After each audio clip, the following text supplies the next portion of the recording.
Hello, dear viewers. Welcome to Midnight Dark Stories. The night is deep, the stars are hidden, and it's the perfect time for us to gather here and dive into the mysterious and thrilling world of tales. Prepare to be spellbound as we uncover the secrets that lie in the darkness. Let's begin this enchanting journey together. So, I finally got done cleaning my room as I've been putting it off all summer, and it seemed about right to clean it to start the new school year fresh. My room isn't all that big, but big enough to take a couple of hours to clean.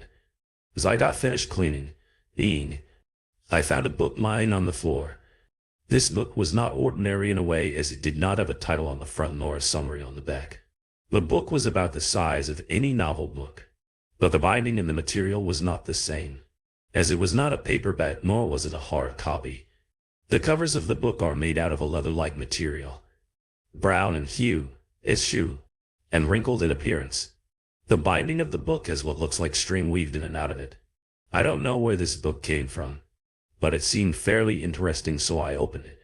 The book's pages were wrinkled and had a different feel to them, sort of like parchment paper.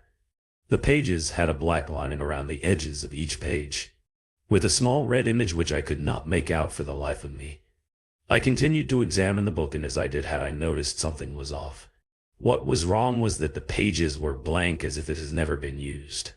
I flipped through the pages to see if there was a story or at least any writing in it, but I did not find anything until I reached the middle of the book. This page was different from all the others. It had wrinkles to it, and the entire page was black with some writing on it. The writing was in red, a deep blood-like red. As I gazed upon the page, I noticed that the light in my peripheral was getting dark. I looked up from the page and quickly looked around, only to notice that my room was still lit from the sunlight coming in from the window. I looked back down at the page and I noticed that it had only 2 words at the end. I wondered why it said the end. It was pretty odd for a book to have the words the end, if there was not a story to go with it. I continued flipping through the rest of the pages, only to get a small gust of wind go past my face. I brushed it off and closed the book. I didn't care what else was in the book, as from what I can see, it did not have any other writing in it. I got up and placed the book on my desk next to my laptop. I figured maybe later I could ask my mom when she got home what she thinks the book could be. I sat down, turned on the TV and my game system, and picked up my controller to play some video games. The usual splash screens appeared, and I began to play my game. But shortly after, I noticed that the controller was no longer responding. I figured, well, maybe the batteries in the controller were dead. I looked down at the controller to view the indicator lights, but the light was still green. Nothing out of the ordinary, so I pressed the guide button to see where the battery level was at. The guide showed that the batteries were still good. I didn't worry, because this happened because technology is never truly consistent.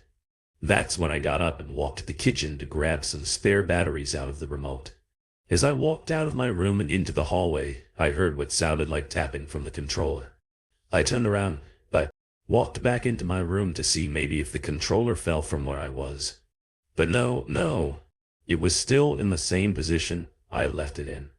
I left the room again and proceeded down the hall and into the kitchen to grab the batteries out of the spare remote. Now I sure these batteries were good, as I just placed them in earlier this morning. I walked over to the counter and picked up the remote. I opened the back of the remote and pried out the batteries with my fingernails, closed the back of the remote again, and then set the remote back down. I turned around and proceeded back out of the kitchen and down the hall. I walked back into my room and sat down and picked up my controller, opened the back and replaced the batteries. I turned the controller back on and went back to play. But not long afterwards, I noticed it started to become unresponsive again. So I hit the controller a few times with my hand, hoping maybe that would help. But no, it only made it worse, as now the character was moving all by itself. But something was off though. The character was fully interacting with the environment, shooting at the opposing team, picking up power-ups, and the like. I sat and watched, wondering what was going on, and then nothing, pure darkness. The power went out and I thought to myself, if the controller is not acting right, then the house is not acting right. I got up and went to the window to see if our house was the only one without power, but I couldn't see out of the window. The news didn't discuss of a storm moving through or rolling blackouts, But sure enough, the sky was as dark as I think it could ever get and the visibility was poor. I grabbed my phone from my desk and turned on the flashlight app and left my room. As I walked down the hall, I felt a presence. Not the normal "I'm the only one in the house and the power is out, it's about to get weird" presence, but the someone else behind me present. I stopped where I was at and turned around, hoping that the feeling would go away. As I turned slowly, I felt as if the house was getting darker, and the energy around me gets lower, almost as if I was moving through thick shimmer. I finally turned around and saw that there was nobody behind me, which was weird. I could have sworn someone was behind me. I turned back around and continued down the hallway, getting closer and closer to the living room. As I got closer to the living room, the feeling just got stronger. The house getting even darker. There was not only a sensation that there was someone behind me, but a heavy feeling. A hard to describe feeling, as if someone placed me in a neck-deep pool with molasses and made me walk through it. I shook the feeling off and kept going, thinking it was all in my head. I finally got to the living room and I noticed my head was pounding. I don't truly get headaches, but today of all days I get a headache. It was as if I got hit with a Louisville slugger in the head. I tried to shake it off, but not this time. I turned the flashlight tap up brighter so I could see better. But it did not help. I continued walking through the living room only to see something dart from the corner of my eye. It was extremely fast. I looked in the direction of where it was shining the light, but nothing was there. As I was looking in that direction, I saw something dart again, but this time it was accompanied by a pressure on my wrist and neck. It was a strange feeling. The sensation appeared out of nowhere and hurts pretty badly. I looked around and didn't notice anything at first until I saw it.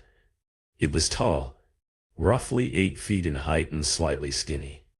I could not see what it was nor its face. All I could see was tall, dark, humanoid silhouette. It gave off a faint but recognizable smell of dragon's blood. The longer I looked at the shadow, the longer I felt compelled to move closer. It felt like I was in a daze. I knew I was looking at it, but I didn't know why. The smell drew me, and its sheer presence did the same. I started walking slowly to it until I realized that it wasn't me that was doing this of my own will. I quickly snapped out of it and ran back into my room, closing and locking the door behind me.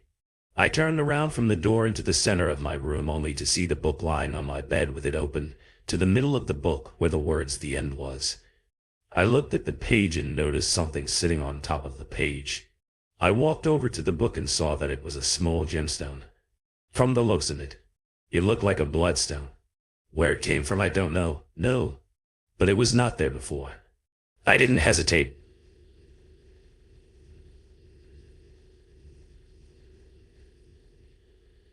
Not knowing what to do next, I did the only thing I could do: hide.